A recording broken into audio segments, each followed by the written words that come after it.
We're ready for the start. They're off.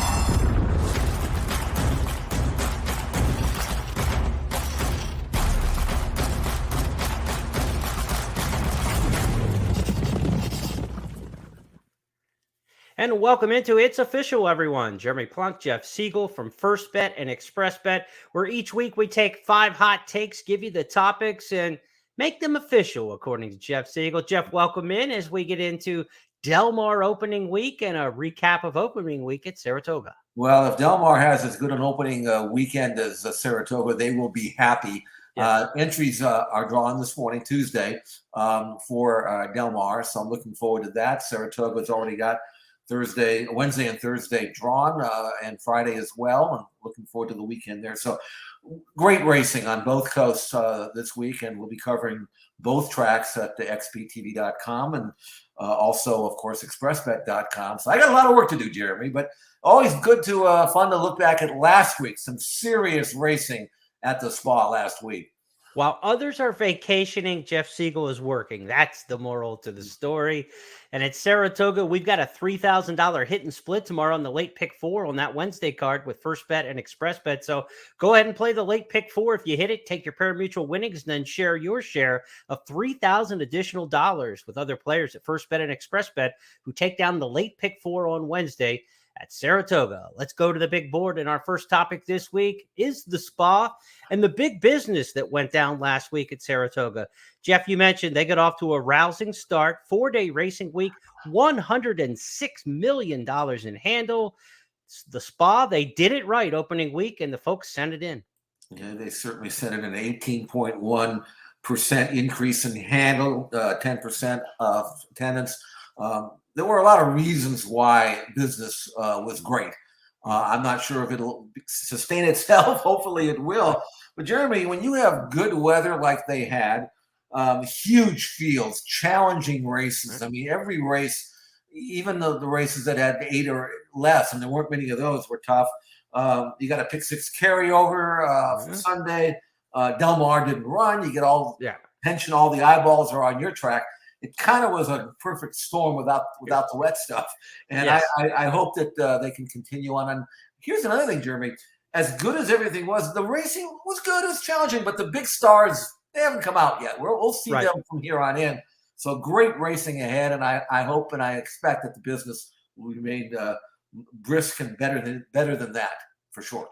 You have to think Del Mar moving their opening week back a week made a huge difference, right? Last year at Del Mar, the opening 3 days of the meet, $80 million was bet at Del Mar last year on their opening weekend. Saratoga didn't run up against any of that. Now, you could say some of the California bettors might have stayed away an extra week, and with Del Mar running, that actually helps the overall audience in horse racing. There's some argument to be made there. But that $80 million from Del Mar a year ago last week went somewhere. Sometimes it went into the pockets. Sometimes it went to inflation and the gas pumps. But some of it obviously went to Saratoga. So that was a big deal. Now you look at this week. Saratoga's got a great week of racing again. But they're going up against Haskell at Monmouth on Saturday. And they're going up against Del Mar's opening weekend. So Saratoga's still going to be the kingpin. Don't get me wrong. No question about that.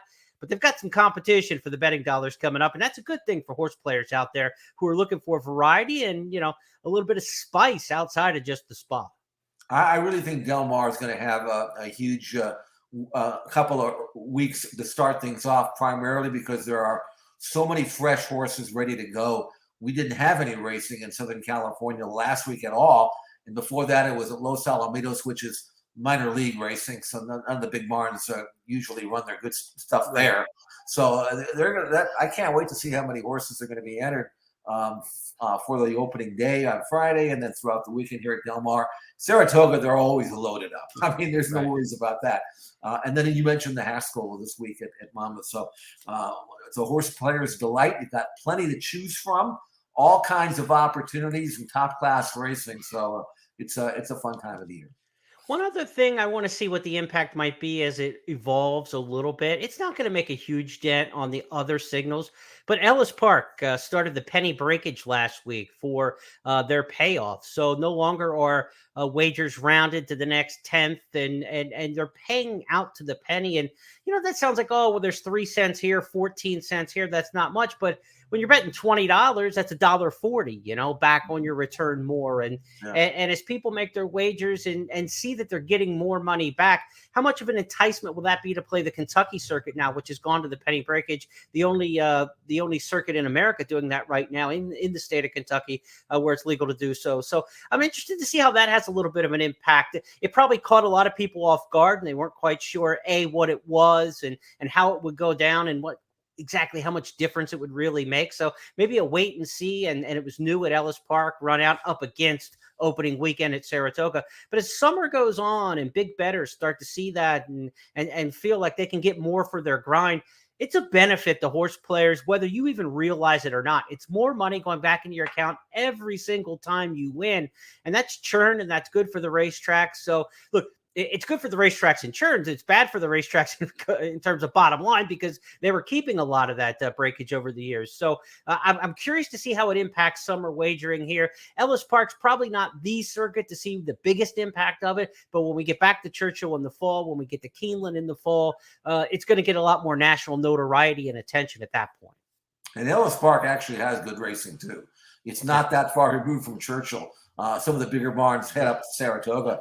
But even the leftovers are not bad. You're going to find some stars there as well, some good competitive racing. So, again, I throw Ellis Park in the mix with Saratoga and Del Mar and Monmouth, and even Gulfstream has some good racing.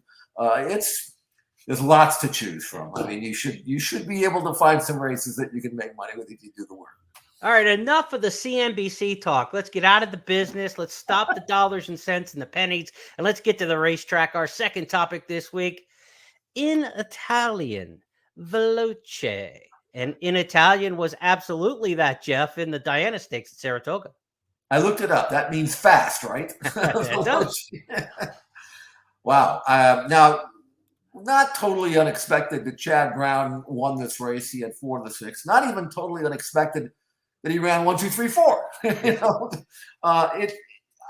wasn't even that unexpected that Italian would take the initiative and go to the front. I mean, Chad could basically orchestrate the race, whatever he wanted to do. She went so fast, though, she never looked back. This was an amazing performance.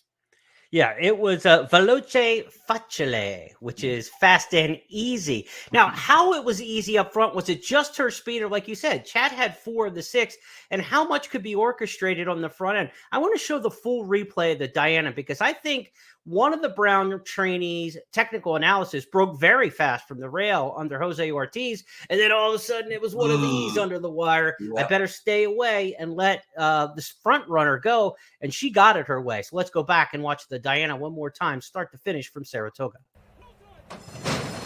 And they're off in the Grade 1 Diana.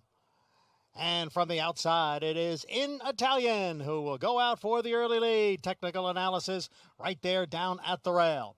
And then comes a Creative Flair, and on the outside is Dalika. And then it's a break, 5 or 6 lengths back to Rougier and Bleecker Street.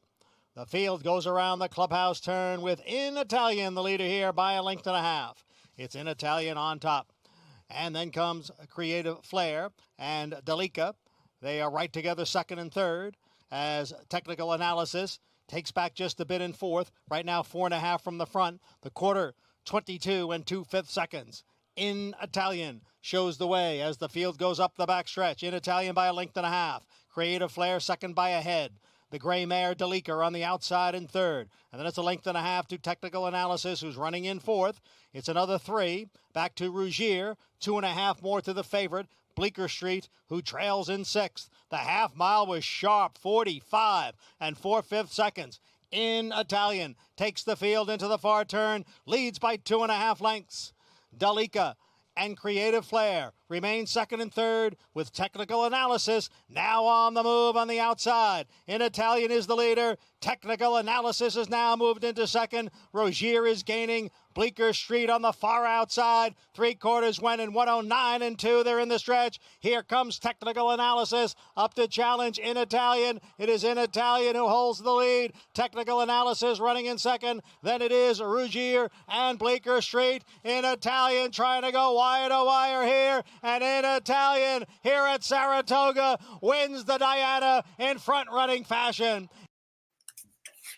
Jeff, those were big time splits. So I don't even know if the contested early part of the race is the story or the fact that she went so fast and just kept on trucking. We've seen this with some Chad Brown trainees in the past. Tribufin has run some of these kind of races. This was fantastic, though, to go that fast and finish up the way she did. Technical analysis may have taken back early under the wire the first time, but had dead aim from the quarter pole home, and she just outkicked that rival. Well, I mean, you can't say that she lucked into it. She broke the course record. I mean, you got to be able to run. I don't care how you do it. But In Italian, that was her first Grade 1 win for Peter Brandt, so I'm sure that he was very happy about that. And she maybe this is what she wants to do. I noticed that she ran a race at Churchill back in May on Derby Day, Distaff Turf Mile. She was second that race. She went 24-4, 49 and 3. And this one, they said, forget that. Just run everybody off their feet. And this happens a lot, more than you might think, because sometimes when you take a front runner and you guzzle them, you take their best weapon away, and all the closers are right on top of you at the top of the stretch, and they're going to outkick you. Yeah. But in this particular case, I think what happened to Bleecker Street in her first loss was that she couldn't kick it in because she was too tired catching up and going fast the first part. And sometimes you can go too slow. Sometimes you can go too fast. In Italian, though, this was the happy medium, and she just kept on rolling, and a high-quality performance for sure. And now we'll see if she can – I mean, I know she's getting some time off now because she laid her body down, but we'll see if she can continue on. This was just her 7th lifetime start, 4 wins, and obviously a possibility for her to go out and win some kind of post-season championship the way she ran here. Maybe Breeders' Cup Mile for her, that you want to keep her, around the mile. Maybe, I don't know. Do you want to go farther with her towards the Breeders' Cup Filly Mare Turf? That's always the question for these fillies. But the fillies do so well in the Breeders' Cup Mile historically. Chad will have a shot at Keeneland in the fall for a prep over that course too, because they've got races for the milers, that give you a chance to tune up at that shorter, sharper distance. Whether you want to go against the girls or the boys, you can get a mile at Keeneland in the fall. Well, fillies can definitely win the Breeders' Cup Mile. We've seen that many times. Now, I don't know this. Maybe you have more insight. I can't remember. I didn't look it up. But the Breeders' Cup Filly and Mare Turf at Keeneland now, is that a mile and 3/16 or a mile and 3/8? I don't remember. It's the shorter version of the two. What it's not the long version. It's not a 3-turn race. Right. So I think it's the mile and 3/16. Yeah, a mile and 3/16. I would think that in Italian would be able to get that, but I think I'm up with you. I'm with you. I think a mile would be perfect for it, as long as they don't do this with her. Let her roll. Right. She's fast. She is really fast. Anecdotally, I'm starting to think when Chad Brown has 3, 4, 5 in the race, take the front runner of the group. I mean, it's just, like we mentioned Tribufin, he won the Fort Marcy last year at 10-1 when Chad had 3 of the 5 starters, just went wire to wire. In the Manhattan, you remember on Belmont Day, 19-1 when Chad had 4 of the 10 starters. Yep. Tribufin just went wire to wire. We saw here, Chad runs 1, 2, 3, 4, but none of them could catch it in Italian. So my new handicapping theory on just anecdotal vision is these horses are paying well for Chad going wire to wire in these races where there are multiple ones. Let's take out some of the variables and just lean on that. Let's go to topic 3 this week on It's Official. We've got a couple to talk about. Mo and Cindy, the 2-year-old winners at Saratoga last week. They won the Sanford. They won the Schuylerville. Let's go with Mo Strike first. His win in the Sanford. Take a look at that. The half went in 45-4. Here is Mo Strike. Here is Andiamo a Firenze. Andiamo a Firenze and Mo Strike. They are right together. Then Great Navigator and Curly Jack. They're coming on for the finish in the Sanford Stakes. And it's going to be Mo Strike to win it here by 3 lengths. Great Navigator got up for second. Andiamo a Firenze finished third. The time was 1:11-1. So, Jeff, it was Brad Cox coming in from Kentucky with Mo Strike to win the Sanford. A nice 8-1 price there. One of the big stories in that race, Forte, the favorite who looked so good in the career debut, 7-5 favorite, ran a bad fourth in there, really didn't contend. And I'm just going to bring this up because we talked about it last week with the Todd Pletcher suspension, or not the suspension, but the fine and the administrative error that he had when his horse was scratched a week prior at Belmont. We said keep an eye on the Pletcher horses and see how they run at Saratoga to start the meet. He went 0 for 5 with favorites and 2 for 17 overall. I'm not saying where there's smoke, there's fire. I'm just saying as a handicapper, you see these things, you see rulings, you see situations, and you've got to react to them as a horse player. Do I keep betting Pletchers with the way they look on form, or do I kind of take a little bit step back? I would have bet them like they looked on form opening week. Now, second week, I'm looking at it and saying 0 for 5 and 2 for 17 overall. He won a maiden claimer and a maiden special. I'm a little cold on the Pletchers now until proven otherwise, but certainly that takes nothing away from the victory here by Mo Strike. I think your observation is well worth following until such time as Todd turns it around. Right. And sometimes these trainers get off to slow starts and they never recover. They start panicking. They start entering horses maybe that they weren't going to enter. It's not a good sign. It could flip flop this week. We'll keep a close look. As for Mo Strike, this is another runner by Uncle Mo, $325,000 2-year-old training sale purchase, which is a good price. It's not astronomical, right, but it's still a good price. And what I liked about this race was that and I always like, when I look at 2-year-olds, I want to see what they do in their second start more than their first. Mo Strike did win both of his starts, but his buyer number improved from 70 to 85 in the second start. He improved 15 points, so he went up. That's what I like to see. Now, 111-1 doesn't sound like a fast time, but the track's been deep there and sluggish and slow and kind of heavy, even as a fast track. So that race was still very good, and he did it the right way. He took heat, he drew away, he did his best work in the final 16th of a mile. There's no reason why he won't run on. I think Brad's got himself a really, really nice horse in Mo Strike. And like you say, this is where we find out. This is where they start to separate themselves. A lot of horses can look good breaking their maiden against maidens, but you have to be a decent horse to win this race, and Mo Strike could easily be that and then some. And most of Brad Cox's good 2-year-olds in recent years have made the Keeneland Fall Meet, the Breeders' Futurity, or if it's a filly, the Alcibiades, their target. With the Breeders' Cup at Keeneland, you can see this horse probably will get the final prep in the Breeders' Futurity at Keeneland, which could be that first try to go around, a mile and a 16th kind of trip. It all lines up if Brad Cox has the right one here again, as he's had a lot in the fall at Keeneland in recent years. And he's had a good run here at Saratoga. We mentioned it on our handicapping program last week, 28% on the dirt for Brad Cox at Saratoga over the past 2 years. His horses came out firing opening weekend as well. Got to lay down and keep rolling with them. Now, we talked about the couple, Mo and Cindy.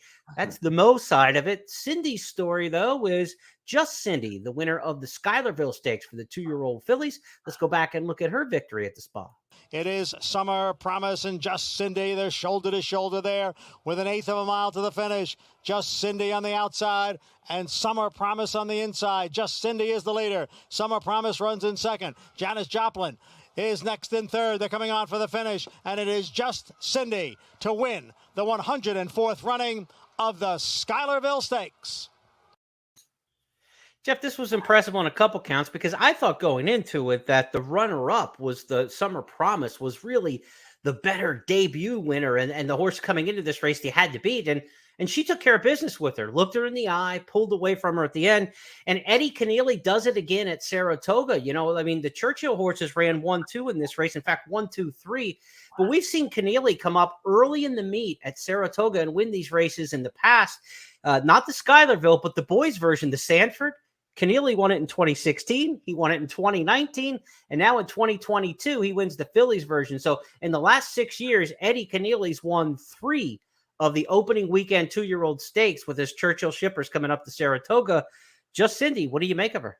Well, the buyer number of 73 is not great. It's not bad. It's just okay. But being a daughter of Justify, she should run on and improve as she matures and as over a distance to ground. There are a lot of options there for her. But she's got that graded stakes in her resume now. So a funny story about Just Cindy. She was in her mother, actually, Jenda's Agenda, was scheduled to be sold through the ring in the 2020 Facing Tipton sale in February, and they couldn't sell her because the mare went out and foaled this filly in the stall the day before the sale, so they couldn't put her through the sale. So the people who represent Clarkland Farm went by, saw. He says, "What can we buy this filly privately?" And she can't. He says, "Yeah, you can." He says, well, "What do you want?" We'll take $300,000 for the two of them.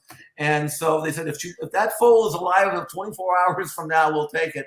So they not only are the owner of the mare, they got the foal, they're now the breeders. It was a pretty good place to be there for them to go make the effort to go by and buy this. Yeah. But Mocindy was actually foaled at the auction center, not at the farm.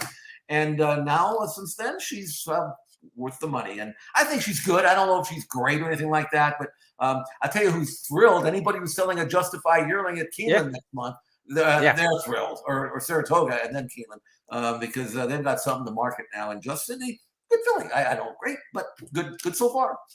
A generational victory, if you will, because that ensures her value as a graded stakes winner. It's a 2-year-old filly now when she goes to the breeding shed. And of course, the dam now has produced a graded stakes winner. So this is the victory in the Schuylerville that will continue to pay on down the road.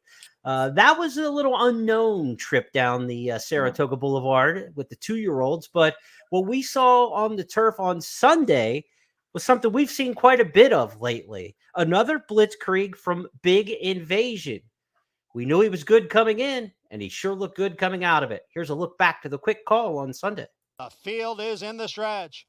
Surprise Boss, Run Curtis Run, and Big Invasion on the outside. The half, 43 4/5 seconds. Here comes Big Invasion now to take over the lead. It is Big Invasion in front, and his winning streak continues. He's won 5 in a row, and the final time on the board, 1 minute, 0.80 seconds.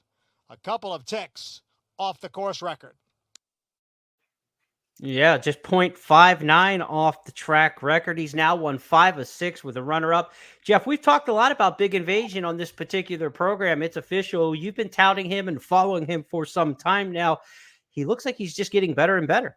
He really is, and his numbers would indicate that, Jeremy. He earned a triple-digit 100-bar number in this race. Before that, he had a 93, a couple of 91, so he continues to get better. I had suggested, and they're not going to listen to me, and rightfully so, that maybe Christophe Clement might be tempted to stretch him out because there are more opportunities for 3-year-olds going long on the grass. He's colt by the European champion miler Declaration of War and out of mare by Curlin. But Christophe says, why mess up the window what he can do? And I'm not even sure he will run long or be as effective running long as he is short. He's got that devastating move from like the 3/8 to the 3/16 where he goes wide, he has to, but he just swoops the field. But instead of kind of losing his punch, he keeps going. He just keeps pouring it on. And he's fast. And even though he's only a 3-year-old, Jeremy, I'm not so sure that he isn't already, if not soon to be, a legitimate Breeders' Cup Turf type of contender. And I know there are others out there that are older and more proven, and I'm sure Wesley Ward will have something to say about it. But at this stage of the game, who's to say what Big Invasion is going to be able to do 4 months down the road? Because he's already good. And I pointed this out last week. Not only is he winning, but he's winning by daylight. You very rarely see this in grass races where horses consistently winning. Margins were 2 3/4, 3 1/4, 2, 3, 4 1/4. I mean, that's amazing. I'm sold, and he's fast, he's good, and he's really, really good. It's an odd spot for him now, though. That's the thing. Like, you like turf sprints, and is that Clement calling you right there? I mean, he's telling you where they're going to go. I think he's telling me that he's going to stretch him out eventually. Just give him some time. It's okay. Do you want to take on older horses first or a longer distance first, right? I mean, there's not going to be that many more 3-year-old turf sprints for a horse like this to go in. Kentucky Downs has $1 million turf sprint race in September. That's older horses, but man, $1 million for a turf sprinter as good as he is, that's kind of where I'd like to see him go. And then maybe he stretches out after that. But I think $1 million turf sprint there, but maybe he runs into Golden Pow or somebody like that, and But look, if you get to the point where you're going to be a Breeders' Cup Turf Sprint kind of horse, you're going to run into the Wesley Ward Brigade somewhere, whether it's at Kentucky Downs, whether it's at Keeneland in the Woodford or a race like that, or in the Breeders' Cup Turf Sprint itself. So at some point, Big Invasion meets Wesley Ward, and that's going to be a lot of fun when it happens. Well, I think actually Kentucky Downs would be a good spot for him because he's a closer, but he keeps coming. He doesn't, and there, I think don't you run into Tennessee somewhere down there? Yeah, that stretch run is a long ways, right? The stretch is pretty far. With that kind of money, against older horses, I'm sign me up for that. Forget about routing them or two-turning them. Sign me up for that race. Big Invasion will be hard to beat. Our fifth and final topic, which has been a staple of summer, is our Stars of Tomorrow segment, where we look at recent maiden winners or newcomers in the 2- and 3-year-old ranks that you want to look at moving forward. We've got a couple from off the beaten path a little bit here this weekend, Jeff. It wasn't a big week for the undercard races at Saratoga. Of course, Del Mar's still waiting to kick up its heels. So let's go to Laurel Park for a 3-year-old debut winner who was awfully good and lived up to the name for trainer Benny Feliciano. Into the stretch, Mo Money, Mo Honey, a 5-length lead. Elusive Agent charging into the second spot past the furlong marker from down to the inside. He rolls in a tired Flavian with a 16th left. Mo Money, Mo Honey. Mo Money for Caramanos. He got the double. Mo Money, Mo Honey. Mo Money, Mo Honey by 5 at the finish. From Elusive Agent, third from, and then he rolls. Jeff, that's the way you like to see one win. He looked big, burly, strong, and just doing it effortlessly. It didn't look like a lot of effort for him to draw off and win like that. Who knows what he beat in there, but for a $14,000 purchase, there's a little bit of pedigree here, right? I mean, his dam was really good up at Emerald Downs. She won 9 in a row before her only defeat in SoCal. Well, if you're breeding to Uncle Mo and you're paying $160,000 stud fee, and out of that mare, and you let him go through the ring as a yearling for $14,000, you're telling me that you don't think he'll even make it to the races. Yeah. I don't know what those legs look like or anything like that, or whether he had something else. But this was the proverbial ham sandwich that he sold for. And his connections must not have thought anything of him to let him go like that. We don't even want to train him. Just take him off our hands. And it's taken a while to get to the races. Here he is past the July of his 3-year-old season. He finally makes it to the post, and I don't know how many races he has in him. I do know that he was cut out to be a good horse. He wants to be a good horse. Whether or not his physical limitations will prevent that, I don't know. But he was bred to be a really good colt, and he thinks he's a really good colt. So we'll see how far he'll take his connections here, and hopefully they don't ask him to do too much too soon. But maybe there's something there. So Mo Money, Mo Honey, a real success story for those looking for cheap yearlings with pedigree. Usually they don't work out, but this one just might prove the exception to the rule. Phone might be ringing. And while he sold for a ham sandwich, Jeff, he ran like a ham sandwich sold at the Putnam Market on Broadway in Saratoga, where a ham sandwich there goes for like $14.95. I mean, he ran like a $15 Saratoga ham sandwich, not just one from the local Kroger or something. Let's go to our second horse this week that we're looking for in our Stars of Tomorrow program. That one was an Ellis Park winner named CC Cruise Control. Jeff, she didn't show much, this 2-year-old filly, in her career debut sprinting on the dirt at Churchill. But Kenny McPeak got her to go long on the turf at Ellis over the weekend, and she looked like a whole different filly. Boy, did she ever. I mean, the first time I took a lot of dirt and never really raised her feet. But out of a big brown mare and by cross traffic, you'd figure that she might not necessarily move on grass, but certainly move up around 2 turns. And she drafted into a great spot, was always going well. It's one of these races where, can I bet on her at the 3/8 bull? I think she's going to win. Ended up drawing away and winning by 4.5 lengths. And did it stylishly. Again, not knowing who she beat, but she's got that maiden win. And now Kenny knows that she wants to run long. She'll handle grass. There are races. There's another horse that filly might show up at Kentucky Downs. You never know. Right. As a Kentucky bred. So, I mean, even their allowance races are like 200, right? Or something. Yes. So 125, 150. Yeah. There's money to be made for CC Cruise Control. And I think that she will be formidable wherever she shows up under these conditions next time out.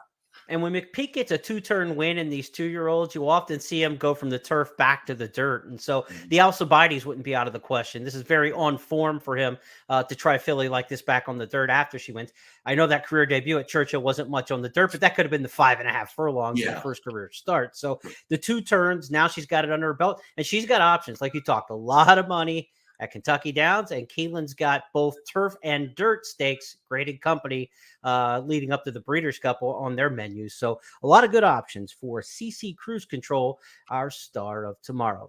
Bonus topic this week on the show. We got a few minutes left, Jeff. It's All-Star Night as we tape this every Tuesday in your backyard at Dodger Stadium. The All-Star game being played tonight. For my money, the baseball All-Star game is the best All-Star game of all. You know, the NBA is like a really bad pickup game. Pro football, they might as well be playing two-hand touch. All-Star game tonight should be a good one. Yeah, it should. And you mentioned that there's been suggestions, by the way, that the Pro Bowl go to touch flag football. I'm not sure how that's down the road or not. I don't think any of the players really want to play in it anymore.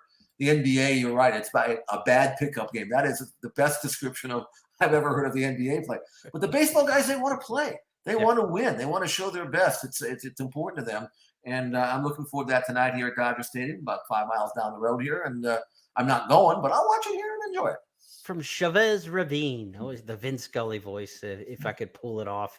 You know, it's All-Stars. I'm thinking All-Stars. And in horse racing, we really don't get a chance for an All-Star game. It's All-Star Day for the Breeders' Cup for the horses. You know, I mean, that's a matchup where we get all the best of the best in the various divisions, but they're not necessarily overlapping and going head-to-head against each other.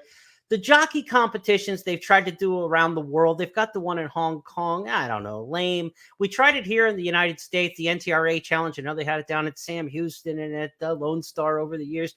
It's lame, you know. It's like whatever jockey lands on the best horse is probably going to get the points. So I don't know, Jeff. What do we do for an all-star game for horse racing to get things interesting? You know, they say pound for pound, these guys are the best athletes in the world. So I was thinking maybe we go retro for an all-star game suggestion. Let's go back to the Battle of the Network Stars Jockey Edition. You remember the old show? They've actually rebooted the Howard Cosell version. Joe Tessitore hosted it more recently, but Howard Cosell talking to Welcome Back Cotters, Gabe Kaplan back then. You know, Gabe was probably getting ready to go throw the discus at this point in some sort of competition. I think that's what we need. We need to see these jockeys out there. You know, I want to see Jose Ortiz throwing a football as far as he can. And, you know, I don't know. We had Susie from Three's Company in the kayak. You know, I mean, maybe we could get somebody out on Saratoga Lake kayaking out there. You know, let's get a competition amongst the jocks. What do you think? I think it's a good idea. I put you in charge. You'll come up with a wacky competition, and you'll be able to find the stars. Why not? I mean, I've seen crazier things on TV that might sell. I think that the fans would enjoy seeing the jockeys do something, or maybe even the trainers, I don't know, to do something out of the ordinary. But yeah, we don't need an all-star jockey competition anymore. I was working for Hollywood Park, by the way, back in 1975 when we started that. And it was important back then because we very rarely got to see these other jockeys.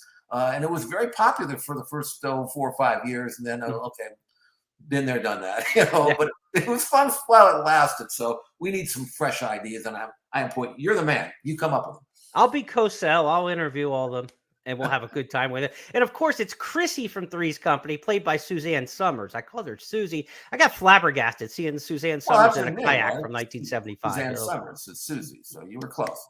I was close. I put it all together. This is what happens when you try comedy. Sometimes it just doesn't work for you. That's going to wrap up this week's It's Official. The one thing we do know is these 5 topics are now official because Jeff Siegel said so. Business at Saratoga was big opening weekend. In Italian was fast, veloce in winning the Diana. We saw a couple nice 2-year-olds, Mo Strike for Brad Cox and Just Cindy for Eddie Keneally. 2 Kentuckians shipping to Saratoga to win the Sanford and the Schuylerville. The Blitzkriegs continued for the top turf sprinter, Big Invasion, and what might be next for that, Christophe Clement trainee. And in our Stars of Tomorrow segment, we took you to Laurel and Ellis Park to look at a 3-year-old and a 2-year-old who uncorked impressive maiden victories. Jeff, that's going to wrap up this week's It's Official. I'll give you the final word as we say goodbye for this edition. I got work to do because I'm doing Del Mar and Saratoga. And I'll have workouts, extensive workout analysis for both tracks. I'll have best plays. I'll have rolling exotic strategies every day for both tracks. Fortunately, they draw well in advance, so I can get it done. But I'm looking forward to the for both tracks this running concurrently this week and the next 6 weeks or so, and 7 weeks. I think it's going to be a fun summer.